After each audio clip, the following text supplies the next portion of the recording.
Blessed morning po sa ating mga kapatid.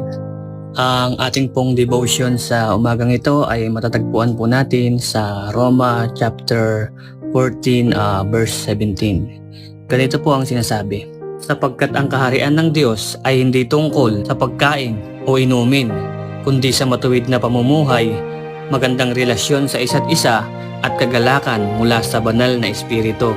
Ang verse po na ito ay patungkol po sa relasyon sa isa't isa.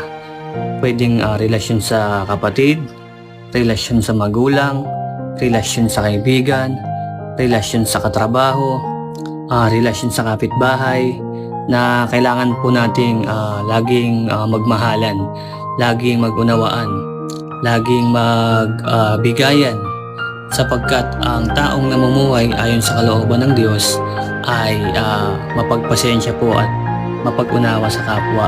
Kaya kung ikaw po ay laging